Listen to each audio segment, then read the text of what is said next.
Welcome back to the DockHaus DockHound fans. Thank you for coming out to Wisconsin Brewing Company Park tonight on this fine Wednesday in Oconomowoc. Dominic Stearn joined by Matt Yeazel of the American Association for DockHaus Dialogue with Dom.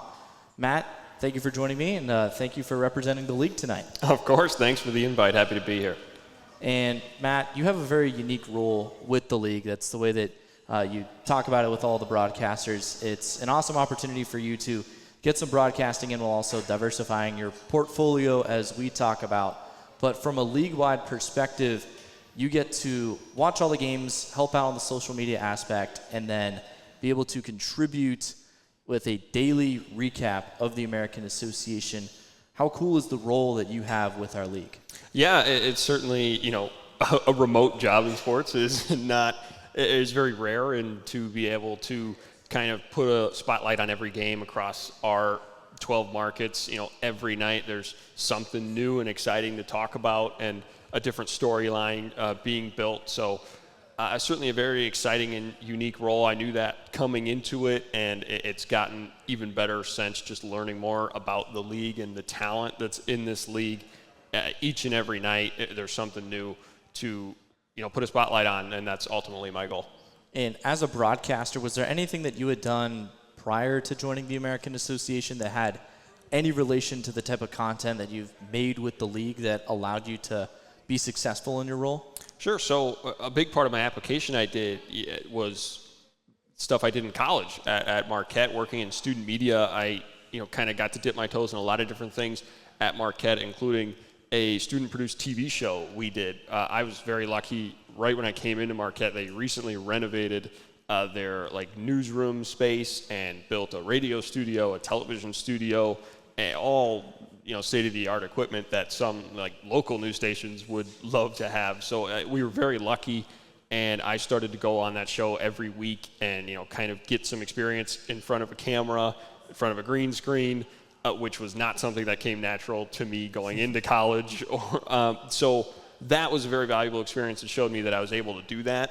And ultimately, I thought I was going to go more to the play-by-play route, and I still love doing that. But I ended up using a lot of that material from that show in my application to this job because it's what most closely related to it. So it was really interesting to go from, something on TV that I never thought I would ever do to leading into this job, which I really, really love. And then you have a green screen. Is that something that you had to go out and get for this job, or was that something that the league provided and they're like, we've got this? Or is it just you put yourself in front of a white wall and then you acted as a green screen? So, yeah, that's been the story from my first year to my second year. My first year, we had a bit of a last-minute fiasco getting me a backdrop, like a physical backdrop with the league logo.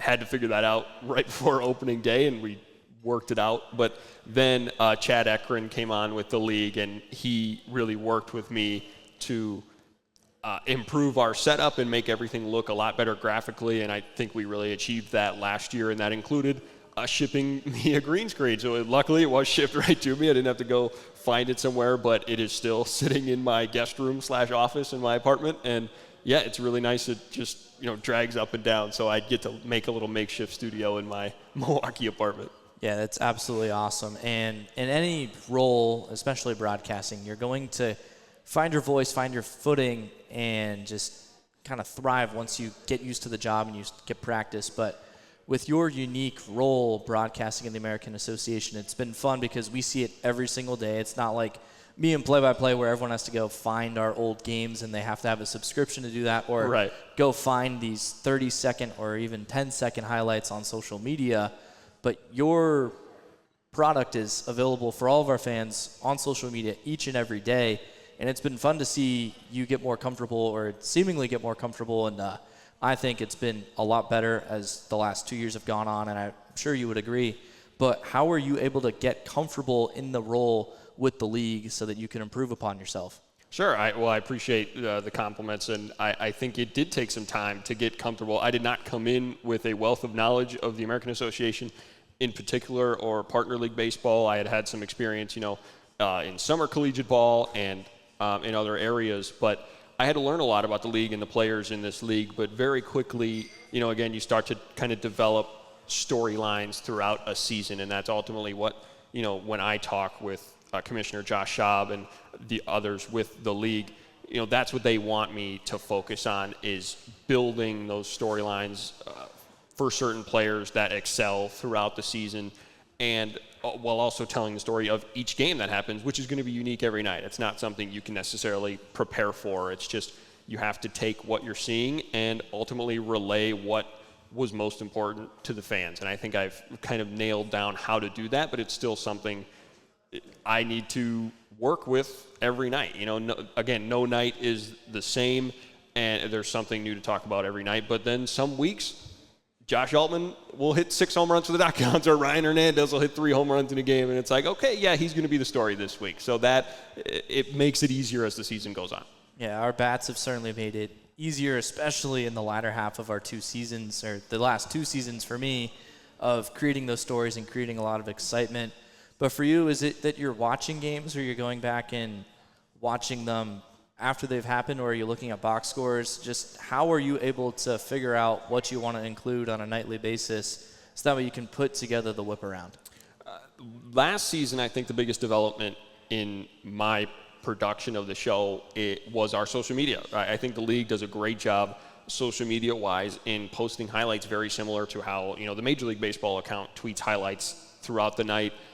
I think that helps me get a gauge of what is going to be the things we focus on throughout the league. Obviously, they're tweeting highlights that they're wanting people to engage with, and the big moments that happen in each game. But obviously, I also have to do plenty of digging on my own, especially finding which pitcher went. Maybe there was a couple home runs here and there that changed the game, but also this pitcher went 7 innings with 10 strikeouts, and maybe didn't make as much noise on social media. But ultimately, yes, I am paying attention to games, whether I'm watching them live or not. I think as you get later in the night, I'll start to tune in to the end of some games on AA Baseball TV.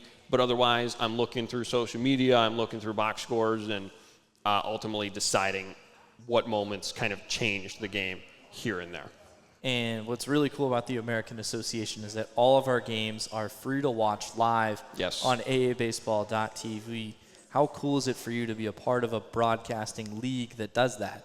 It's the reason I say it every single episode, right? We want to hammer it home because it was a huge change going into last season, and ultimately one that I think everybody else around the league wanted. I mean, we want more eyes on our product. That's ultimately going to lead to more exposure, and then, from a business standpoint, more revenue down the line, of course, with more eyes on your product. And Commissioner Schaub last year said we're going to zag while everybody else zigs. That was the line he hammered home, and I think it's absolutely true, right? It's when you're the premier MLB partner league with players that are so talented and so close to Major League Baseball. I mean, so many guys that have seen Major League Baseball and affiliated minor league baseball. You want people to know how good this league is, how much talent there is in this league, and that was absolutely the step that we needed to take to do that. And then you're a big part of the reason that the league is able to do that, because it's, like we mentioned, a unique role that not only you have, but any other broadcaster has, because the other partner leagues, the other MILB leagues, even Major League Baseball doesn't have that. Of course, MLB has MLB Network and then a much larger following, so they don't have to do a little 4 to 6 minute recap video on a nightly basis to show fans what happened. But for the American Association to have a zig roll while everyone else zags, it's got to feel cool that you are the guy who does that. Yeah, 100%. I think the consistency is what you're looking for there, right? And we do the show 6 days a week, pretty much whenever we have games, and it's something that fans can rely on, whether, maybe DockHounds fans come to the ballpark on one night, so they saw the game, but then the next couple nights or this weekend homestand, they couldn't make it, so they know they can tune in, obviously, to your guys' socials, but also the whip around to see the highlights and get caught up around the league. They can see where the DockHounds are at in the standings and what they got coming up on the schedule for the weekend. So I think the consistency is key there, and what brings fans back and creates loyal fans of not just a certain team, but of the entire league and the product they offer. And another interesting part about your role is that you are what we were talking about, the first true hire for this role. Yes. And they didn't create it, and then you were the first person to actually do it. But Carter Woodell, who's now at the Kansas City Monarchs, after his time with the Sioux Falls Canaries, and he had developed a good relationship with the front office here in the American Association. Came to the league and proposed the idea, and it was such a good idea that they said, Carter, we want you to do it. After a couple of years, went to the Monarchs. But for you, following in Carter's footsteps, was there a lot of pressure to live up to how well he did at that job, or was it for you, hey, I'm just going to go do my own thing? Yeah, absolutely. I would say a little bit of both, right? I think he did a great job of creating this position and coming up with such a great idea, and then wanting it to continue to succeed without him there, right? He wasn't just like, oh, he got a new job and then he left and bye. Like, he clearly cared a lot about what this show was and what this position was going to be. And in the interview process, one of my calls was with Carter on it, and it was less of an interview for me. It was more of just an opportunity for me to ask questions of him before I accepted the position, and that was a huge help for me, just talking about, we got into the technical aspects of creating this show, because you're not just the host of the show, you're the director and the producer and the editor and all of those things. So I learned a lot from him before I took the job, and it's been really nice to have him as a resource. I've caught up with him when the Monarchs are in Milwaukee, and have always been able to reach out to him. So really big shout out to Carter for creating the role and just being an ambassador for the league. Yeah, your only chance to get Carter in the American Association in Wisconsin this season is going to be when they play the Milkmen, because the Monarchs actually don't travel to Wisconsin Brewing Company Park this regular season. Not going to rule it out that they don't come here during the Miles Wolf Cup final, but that is a possibility. And it's got to be cool for you to catch up with the, I don't want to say opposing broadcasters, but just the team's broadcasters when they come here, or also to Chicago, because that's not too far from Milwaukee, and also just building those connections and the rapport with the broadcasters who give you a lot of information regarding storylines. I mean, the broadcasters in our league are so talented. It amazes me that's another part of my job. I'm not just watching the highlights from around the league. I'm listening to calls from all of our 12 broadcasters. I hear plenty of you, and I've gotten to meet not every broadcaster around the league. Obviously, it's just tough. Our league is very spread out. But, in Kane County, of course, we just saw Joe Brand, who is now the radio voice of the Pittsburgh Penguins in the NHL, right? That we have such talented voices in our league that, whether they're staying here for the long haul or they're moving on to bigger and brighter things, the broadcasting is so good, and it takes me right back to when I was the broadcaster of a team in my past, being able to talk to guys before the games and just talking baseball. And the baseball is so good in this league. There's always something to talk about, so it's a lot of fun. Is there a broadcaster that you might enjoy listening to the most, who's going to be returning to the American Association? Please don't say me, but is there a broadcaster that you enjoy listening to? That's going to be returning. I would have said Sam Brief. I learned a lot about him. He worked with NBC in the Olympics last summer, so Aaron has now taken over in Chicago and done a great job. I would say Connor Klingon in Kane County. I actually got to call a basketball game with him not too far from here. It was an ESPN Plus junior college basketball game. That was a lot of fun. That's where I met him. But I think he's the perfect man to step up into the role of Joe Brand, as I mentioned, and I think he does a great job. He's just fundamentally a great broadcaster. And, Kane County is obviously a big market in our league, attendance leader year after year, and obviously reigning champion. So it's going to be a big season for them coming up, and I think he's a great voice to portray all of that for the Cougars. And it was really neat for him to step up as Joe got that job with the Penguins. And he traveled, which is not something that Kane County has done recently, for the Miles Wolf Cup playoffs. And he got to be in Winnipeg, which he told me he was scrambling to make sure he was able to get there. I heard that, yes. And he got to call just one game there because that's all they needed. They swept the playoffs. They allowed 9 runs in 7 games, winning all 7. It was pretty remarkable. It was unfortunate for the DockHounds because we were the first team that ran into that buzzsaw.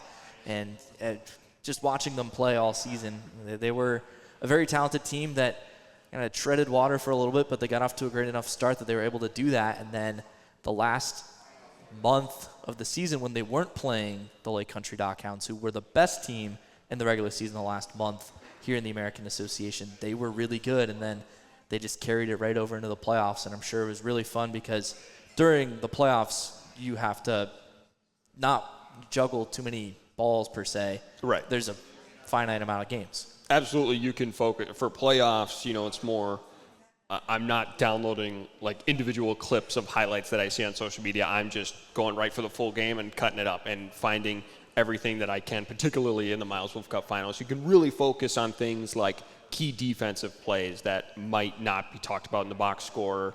Again, those pitching performances, even bullpen performances.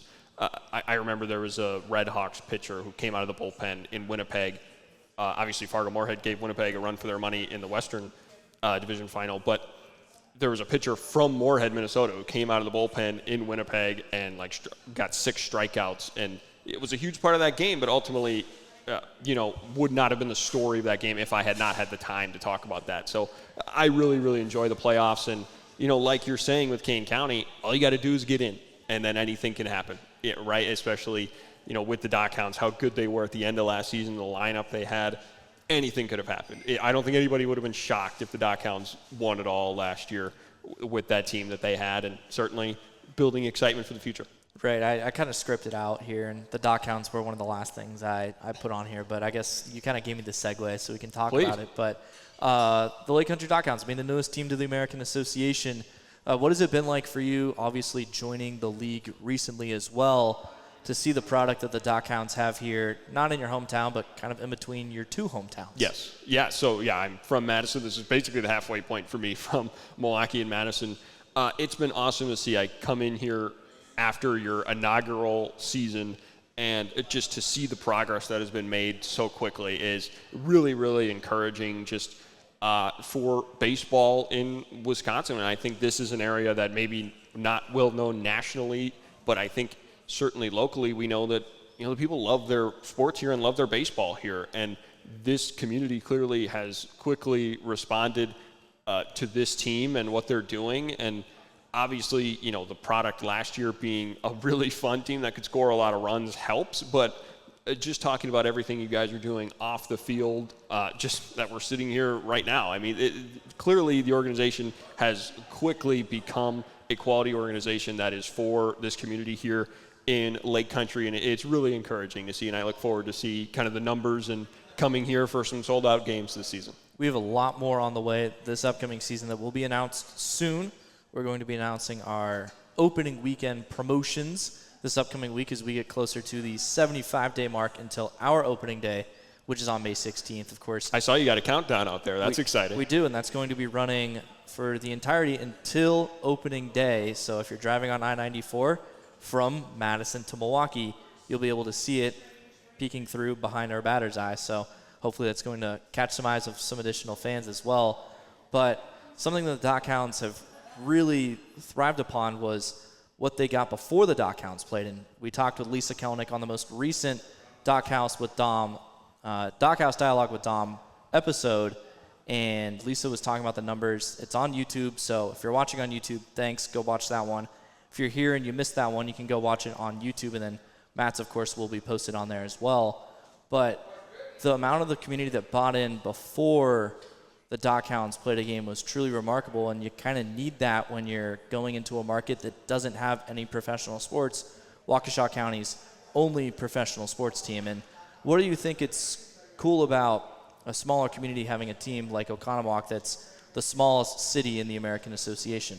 Absolutely, and that's a great point, right? I mean, we're so close to Milwaukee, who, of course, has the Melkman, but also professional sports teams. But then, you get out here, and now this is this county's team, and this is this community's team, and that's just so exciting to see that you have the support right away. But then the goal is obviously to build that interest and the loyal fan base and kind of the trust of the community that you're going to provide some fun summer nights and fun summer days for those day games. And so, again, I'm just really encouraged to see that. Again, I think there's such a underrated interest for baseball in the state when you look at there's teams in minor league baseball, of course, the Brewers single A affiliate in Appleton that doesn't get talked about enough, and then the summer collegiate teams all throughout the Northwoods League, and now we have 2 premier MLB Partner League franchises that have both been, really successful in their young tenures, and they're still building fans. And, I certainly want to, of course,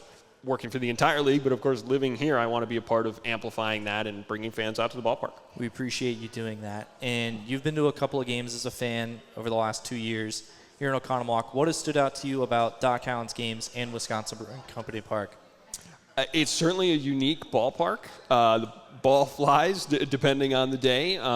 And obviously, I think the lineup last year played into that, and there's been – I went to a game against Cleburne last year, and their lineup is the same exact thing. So it was a high-scoring battle and a lot of fun to watch. But, I mean, it's going to be a fun atmosphere. Louis is going to be walking around. He gave me a high five while I was just hanging out and messed with me a little bit last year, and it's a lot of fun. I think, again, the fact that we're sitting here in the off-season right now, people enjoying drinks and food here, it's just a preview of what can be enjoyed during the season, whether you're in the club or in the seats, and it's an awesome park to just walk around. There's kids playing. I was amazed my first time coming here, the basketball court and everything down the right field line, because kids want to run around. They don't want to sit in their seats the whole game. They want to run around and have fun, and this is the place to do it. Lots of families come here to Wisconsin Brewing Company Park, including here tonight. Thanks again to everyone who came out to the DockHaus. This is DockHaus Dialogue with Dom. We're talking to Matt Yeazel, league media personality for the American Association, which is, of course, the league the Lake Country DockHounds play in. You're the broadcaster with the play-by-play background. You mentioned it. You broadcasted at Marquette University. You were the Boise Hawks broadcaster. That was your most recent full-time play-by-play job. And then the Madison Mallards, your hometown team in the Northwoods League. How much do you enjoy doing play-by-play broadcasting? And it's cool to talk to a play-by-play broadcaster on this who's got that broadcasting experience as well. For sure, yeah. Two teams, the Mallards. I'm sure many people here know the Mallards and kind of their sustained success throughout the years in terms of attendance, pretty high in the ranks of summer collegiate teams, and just a wild atmosphere, and certainly something our teams in our league can aspire to be after. The Mallards have been around forever, so it's a difference with those two franchises. But Boise was the same thing, kind of a pretty big market for a partner league team there in the Pioneer League. So two teams that drew really well and were big fixtures in their community, and certainly really fun teams to call games for. The Mallards made the playoffs, snuck into the playoffs that year, and the Hawks were a last-place team. So it was a big difference in those two seasons for me. And then Marquette, obviously, starting a broadcasting career in an NBA arena is not something a lot of people get to say that they've done. So it's a lot of fun calling games, but ultimately I feel like where I've been happiest in my career is a small community ballpark like here at Wisconsin Brewing Company Park or wherever it might be. And obviously when the stands are filled, it's great, but they're not always going to be, and that's okay. You then have the opportunity to tell more stories on the broadcast about the team and the players, and there's always going to be awesome things to talk about. So it's been a lot of fun. And I was going to kind of ask it, but I feel like you already hinted at it. Is there a sport that you prefer to broadcast? Because Marquette basketball, you're talking about cream of the crop, Big East, absolutely awesome in Fiserv Forum, but then also your two jobs with baseball. Is there a sport that you prefer? I think I would probably say baseball. I love basketball. I haven't called basketball since Marquette. And the fast-paced nature of it was a lot of fun. Funny thing is I've never called baseball with somebody else. Okay. And that's a big, I think for folks who maybe you've never done play-by-play or don't think about it, baseball is probably the hardest sport to do, by yourself. Obviously, like on the radio, you typically hear the play-by-play person dominating it, but then they can always toss to the person next to them in that downtime. I've never had that. So I've always kind of just been running the show, and it's a lot of fun, but you have to be very well prepared, right? You have to be talking to the team before the game. You have to be talking to the manager, and you got to know some fun stories, and you have to be prepared for that downtime for, between innings, pitching changes. Obviously, we're cutting down on the downtime with the pitch clock, which, of course, in full support of here in the American Association, but you certainly have to be well prepared. But both sports, very fun. I've also recently called lacrosse at Marquette, which, if you don't know, is kind of similar to basketball in a lot of ways. So that certainly helped me. But, yeah, I would say baseball is probably my favorite. Yeah, those two sports are my favorites, of course. Baseball is not even close. It's baseball, big gap. Basketball is definitely second for me. And as a Brewers fan, you're from Wisconsin. Bob Uecker, he passed away. Was he your broadcasting mentor, or was it someone else? Obviously, Brian Anderson is an incredible broadcaster. He's on the TV side. But who is someone who maybe inspired you to become a broadcaster? Yeah, I would certainly point to Brian Anderson primarily for that. I would just say right when I started to watch the Brewers, just thinking back at how great the broadcast team was for the Brewers and how lucky we were as a small market franchise to have Bob Uecker on the radio. And, when I was young, I just remember learning about, our radio guy was in a movie and everybody loved him, and he's nationally well known. And, you start to see how everybody else views him, and you're like, wow, that's really cool that he's a Brewers broadcaster. And then Brian Anderson, I get to see him, yes, do less and less Brewer games, but also get on my TV more on TNT and nationally televised games, and how awesome that is. And, of course, not to mention Bill Schroeder, Jeff Levering, who I've got to meet a couple times. He's a great storyteller. Sophia Minert, who was actually a mentor of mine at Marquette because she's a Marquette alum. She wins new awards every year. So we're just so lucky as Brewer fans in a small market to have a broadcast team. And I would just say, watching Brewer games every day, which I did for a long time whenever I could and still do when I can, that alone inspires you to want to talk about baseball and want to talk about sports, because it's just such, there's just so much talent on that team. And Uecker was certainly a big part of that. And my current role, I work for 620 WTMJ, the Brewers flagship station in Milwaukee, and I got to cut a lot of highlights and listen to a lot of Uecker's final broadcast last year, and that's something very special, something I won't forget. I unfortunately caught the very end of that final broadcast, but it was definitely cool as a broadcaster to hear that. It was unfortunate then realizing that was unfortunately the last words that he spoke on the radio, but It was definitely cool to be here in Wisconsin the last 2 years and be able to listen to him on the radio as opposed to having to pick it on my phone when I have the choice of every other game. But it was just, hey, I can tune into 620 and listen to him. Last thing, because we are running out of time here. Once again, Matt, thank you so much for joining me. But you're a Wisconsin sports fan. Marquette basketball is, of course, going to be your team. The Bucks as well. The Brewers. What does it mean to you to be a Wisconsin sports fan? Because it's not the biggest market. You mentioned that earlier, but do you feel like that adds an extra chip on your shoulder when you're watching your team play and be like, our teams are being successful? Sure, yeah. I think playing into a little bit about Uecker again, growing up and realizing, once you start watching SportsCenter and things like that, our teams aren't on SportsCenter. They talk about the Packers, sure, and the Packers are great. Love the Packers, but, I'm certainly a baseball and basketball guy at heart, and it's like, the Brewers, they don't talk about them very often on national TV, and obviously I care a little less about that now. I'm more just focused on the teams and winning games and all that, and I think this is such a great time for Wisconsin sports right now. I mean, there's certainly no teams that are tanking or at the bottom of their leagues, college or professional, really. I mean, there's it's interesting year-round. So it's so much fun to be talking about these teams, be producing for Bucks and Brewer stuff on WTMJ and talking about Marquette basketball, and it's such a great time to be a Wisconsin sports fan, whether they're talking about us around the country or not.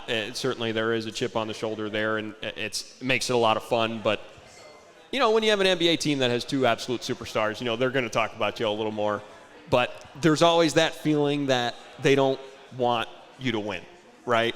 Especially, I think this upcoming MLB season is going to be very interesting with all of these big market teams being very good at the same time, coming off a World Series of the Yankees and the Dodgers, right? I know you're not a huge fan of the Dodgers, but no, absolutely and not. I am not either. But, we're very lucky to have interesting sports year-round in a market, in a state like Wisconsin, and it just makes things fun. No, I know that feeling all too well being a Padres fan as well. Now, unfortunately, I live in a market where there's only one professional sports team, so you go to the other big market that's just a little bit north, and that's where the other teams reside, and you kind of get that same feeling. But I've certainly enjoyed supporting the Wisconsin sports teams, being here and having such a supportive community. So I definitely, I've got your back with the Bucks.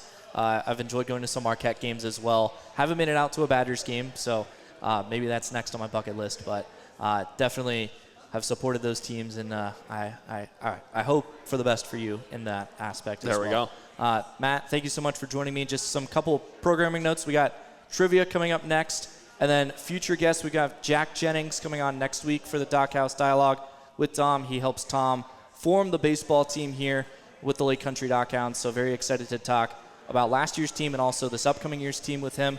We have Tristan Kaufmann. He's our season ticket holder, or he's our season ticket rep. He will be talking about all of the good stuff that we have upcoming for our season ticket holders. He was supposed to be 2 weeks ago when we got snowed in.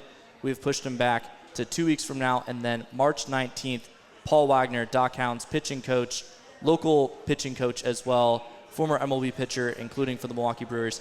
He will be my guest that night as well. And then we'll have future guest announcements after that. But once again, thank you to everyone who came out to Wisconsin Brewing Company Park tonight for the DockHouse. We've got a great crowd tonight. And thank you, Matt, for being my guest tonight. Yeah, this is awesome. Just seeing the community come out and, celebrating this team, and it's really going to be exciting to see what the DockHounds do next season. Thank you.